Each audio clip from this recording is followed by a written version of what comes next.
કચ્છમાં કેન્દ્રીય બજેટના મુખ્ય મુદ્દાઓ અંગે જનજાગૃતિ લાવવા ભાજપ દ્વારા એક પ્રેસ કોન્ફરન્સનું આયોજન કરવામાં આવ્યું હતું। આ પ્રસંગે ભાજપના વરિષ્ઠ આગેવાનો ઉપસ્થિત રહી બજેટ અંગે વિસ્તૃત માહિતી આપી હતી। કાર્યક્રમ દરમિયાન ભારતીય જનતા પાર્ટીના કચ્છ જિલ્લા અધ્યક્ષ દેવજીભાઈ વર્ચન, કચ્છના સાંસદ વિનોદભાઈ ચાવડા તેમજ ગુજરાત રાજ્યના મંત્રી ત્રિકમભાઈ છાંગા ઉપસ્થિત રહ્યા હતા અને સામાન્ય જનતા સુધી બજેટની અસરકારક વિગતો પહોંચે તે અંગે વિસ્તૃત ચર્ચા કરી। આ કાર્યક્રમમાં દેવરાજભાઈ ગઢવી, ઇન્ચાર્જ બજેટ માહિતી અભિયાન, દીપકભાઈ ચૌહાણ, સહ ઇન્ચાર્જ બજેટ માહિતી અભિયાન, સાથે સાથે મીડિયા સંકલન માટે ચેતનભાઈ કતીરા, અનવરભાઈ નોડે અને સંજયભાઈ મહેશ્વરી પણ ઉપસ્થિત રહ્યા હતા। પ્રેસ કોન્ફરન્સમાં આગેવાનો દ્વારા કેન્દ્રીય બજેટના લાભો, વિકાસલક્ષી યોજનાઓ, કચ્છ સંબંધિત જાહેરાતો તથા આવનારા સમયમાં સામાન્ય નાગરિકોને થનાર ફાયદા અંગે વિગતવાર માર્ગદર્શન આપવામાં આવ્યું હતું। વર્ષ 2026-27નો કેન્દ્રીય બજેટ દેશના નાણામંત્રી આદરણીય નિર્મલાજીના માધ્યમથી અને દેશના યશસ્વી પ્રધાનમંત્રી આદરણીય મોદી સાહેબની પ્રેરણાથી દેશ અને રાજ્યની પ્રગતિના દિશામાં ખૂબ ઝડપથી આગળ વધે એ પ્રકારની સાર્વત્રિક ક્ષેત્રની, કોઈ 1, 2, 5, 25 નહીં, પરંતુ સાર્વત્રિક ક્ષેત્રમાં પ્રગતિ લાવનારું આ બજેટ છે।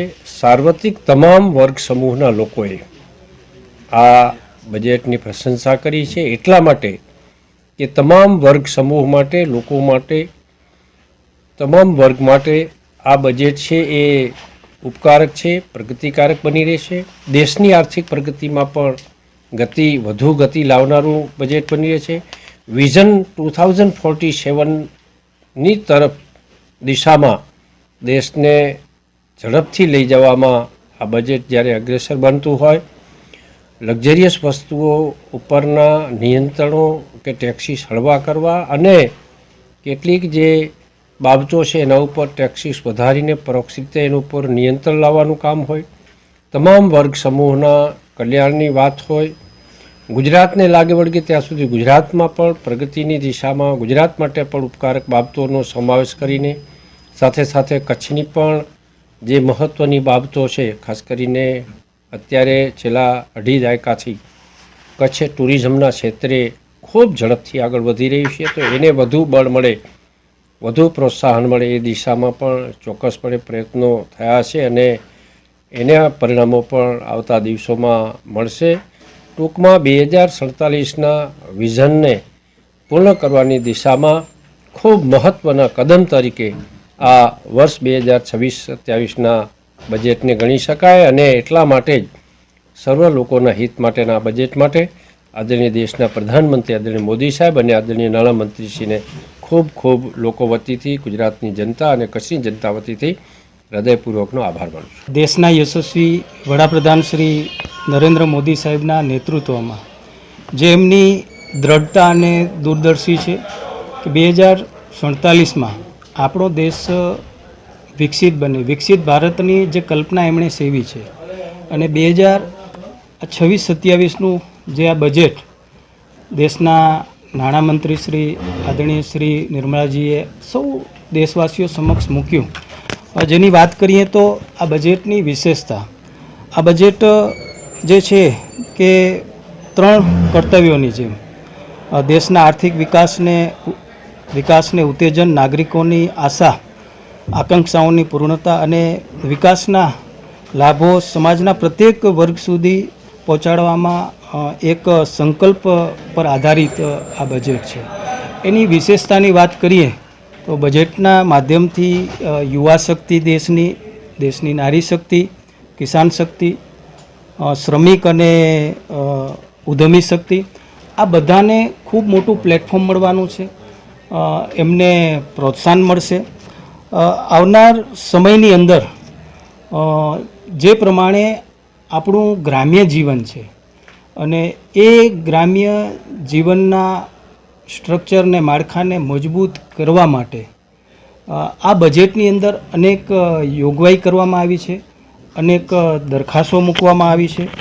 વિશેષ રૂપે મહિલા સશક્તિકરણ, યુવા શક્તિને પ્રોત્સાહન, આરોગ્ય અને medical infrastructure, general infrastructure, logistic અને કનેક્ટિવિટી, સાંસ્કૃતિક પર્યટન અને વારસાની જાળવણી, એની સાથે સાથે ઉદ્યમો અને ટેકનોલોજીમાં આત્મનિર્ભરતા તરફ અગ્રેસરતા, કૃષિ અને ગ્રામ્ય વિકાસ ક્ષેત્રે, પશુપાલન, ડેરી, મત્સ્ય ઉદ્યોગ ક્ષેત્રે, સંરક્ષણ, સ્પોર્ટ્સ, MSME અને સ્ટાર્ટઅપ ઇકોસિસ્ટમ, AIને સકારાત્મક ઉપયોગ, આવા અનેક કેન્દ્ર જે મેઇન પોઈન્ટ જે છે, કેન્દ્ર બિંદુઓ છે, આ બજેટની અંદર જે છે કે મેં કીધું એ રીતે જોગવાઈ કરવામાં આવી છે.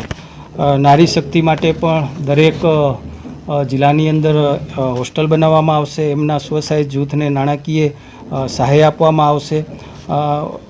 એ સાથે સાથે ઓરેન્જ ઇકોનોમીમાં પણ જે છે કે ભારતના AVGE વિઝ્યુઅલ ઇન્ફ્રાસ્ટ્રક્ચર, ગેમિંગ અને કોમ્બિંગ ક્ષેત્રે પણ એને પ્રોત્સાહન આપવામાં આવશે.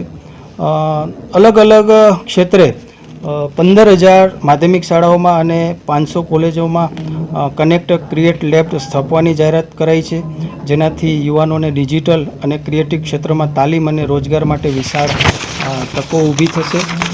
સાથે સાથે જે છે કે આરોગ્ય અને સંભાળ માટે કેન્સર સંબંધી 17 દવાઓ ઉપર ઇમ્પોર્ટ ડ્યુટી દૂર કરવાનો નિર્ણય કરાયો છે. કેન્સર સહિત 7થી વધુ ગંભીર બીમારીઓ માટે દવાઓ સસ્તી થશે. દેશમાં 5 રિજનલ મેડિકલ હબના નિર્માણ થકી દેશને આંતરરાષ્ટ્રીય સ્તરે મેડિકલ ટુરિઝમ સ્પોર્ટ્સ તરીકે વિકસાવવામાં આવશે. 3 આયુષ એમ્સ બનાવવામાં આવશે. લોજિસ્ટિક પરિવહન કચ્છને સીધો એનો ફાયદો થશે. મોદીજી આદરણીય શ્રી દેશના વડાપ્રધાન બન્યા બાદમાં દેશમાં લોજિસ્ટિક અને પરિવહન ક્ષેત્રે ખૂબ મોટું પરિવર્તન આવ્યું છે, જેનાથી દેશના વિકાસને પણ એક વેગ મળશે. આ બજેટમાં 7 high speed rail corridor, 22 earth mineral corridor, 20 નવા રાષ્ટ્રીય જળમાર્ગ, માઉન્ટેન ટ્રેન, મેક ઇન ઇન્ડિયાના માધ્યમથી દેશની અંદર મેન્યુફેક્ચરિંગ ક્ષમતા વધે, ઘરેલું ઉદ્યોગોનો વિકાસ થાય અને દેશના નિકાસ વધે, તે માટે પ્રધાનમંત્રી શ્રી નરેન્દ્ર મોદી સાહેબ સતત પ્રયત્નશીલ રહ્યા છે. Indian semiconductor mission, biopharma Shakti mission, electronic component manufacturing scheme, 5 નવા ટેક્સટાઇલ પાર્કનું પણ નિર્માણ થશે. એની સાથે સાથે આ બજેટની અંદર આપણે વાત કરીએ તો ઘણી બધી ચીજવસ્તુઓ એવી છે જીવન જરૂરિયાત કે જેનો ફાયદો દેશના લોકોને થશે. જે ચીજવસ્તુઓ સસ્તી થઈ છે, કેન્સરની દવા છે, EV બેટરી છે, જૂતા, પગરખાં, માઇક્રોવેવ ઓવન, ડાયાબિટીસની દવા છે, બાયોમિક્સ CNG છે, કપડાં છે, વિદેશ યાત્રા છે, વિમાનોનું ઈંધણ છે, અને જે મોંઘું થયું છે દારૂ, ખનીજ, ભંગાર, સિગરેટ, તંબાકુ, પાન મસાલા, વિદેશી પરફ્યુમ, લક્ઝરી ઘડિયાળ, આયાત કરેલી વસ્તુઓ, આ બધી મોંઘું થયું છે. જીવન જરૂરિયાત જે ચીજ વસ્તુઓ એ પણ સસ્તી આપણે થઈ છે અને એનો ફાયદો પણ દેશના લોકોને થશે. કચ્છને લાગે વળગે છે ત્યાં સુધી જે પ્રમાણે આપણું ધોળાવીરા છે, હડપન, જે એનો પણ અહીંયા વિકાસ કરવામાં આવશે. જે પ્રમાણે પોલિસી બનાવવામાં આવી છે અને ગાઈડોને તૈયાર કરવામાં આવશે, જેની રોજગારી કચ્છને મળશે, કચ્છના યુવાનોને મળશે. ટુરિઝમ ક્ષેત્રે, પર્યટક ક્ષેત્રે કચ્છમાં 5 થી 7 લાખ લોકો દર વર્ષે આવે છે અને આજે અહીંયા સ્મૃતિવનનું નિર્માણ થયું હોય, ધોરડોના માધ્યમથી વ્હાઇટ રણ, આજે ટેન્ટ સિટી આજે અનેક લોકોને રોજગારી આપે છે. માંડવી બીચ ફેસ્ટિવલના માધ્યમથી પણ તે લોકોને આકર્ષણ કરે છે. એગ્રીકલ્ચરની દ્રષ્ટિએ પણ જે મેં વાત કરી એ રીતે કચ્છને એનો સીધો બેનિફિટ થવાનો છે. અહીંયા નાના મોટા ઉદ્યોગોની જે જોગવાઈ કરવામાં આવી છે, અહીંયા આપણે અનેક પોર્ટ આવેલા છે, 7,000થી વધારે યુનિટો ઉદ્યોગોના આવેલા છે, એના માધ્યમથી પણ લોકોને ફાયદો થશે, એને અહીંયા રોજગારીની તકોનું નિર્માણ થશે. અનેક કનેક્ટિવિટીમાં પણ વધારો થયો છે. કુલ સરવાળે મળીને આ જે બજેટ છે એ વિકસિત ભારતનો એક મેપ છે અને દેશના વડાપ્રધાન શ્રી નરેન્દ્ર મોદી સાહેબની જે હંમેશા એક કલ્પના રહી છે કે સામાન્ય માણસ જે છે, ગામડાનો યુવાન ભાઈ બહેન છે, કે પોતાનો જે છે ધંધો રોજગાર જે છે એ સ્ટાર્ટ કરે.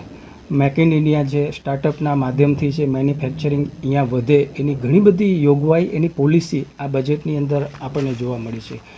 મહિલાઓ માટે સ્વસહાય જૂથ અને મહિલાઓ પોતે આત્મનિર્ભર બને એના માટેની પણ ઘણી બધી જોગવાઈઓ આ બજેટની અંદર મૂકવામાં આવી છે. હું દેશના વડાપ્રધાન શ્રી નરેન્દ્ર મોદી સાહેબનો આભાર માનું છું અને દેશની અને કચ્છની જનતા વતી એમને ખૂબ ખૂબ હું અભિનંદન આપું છું.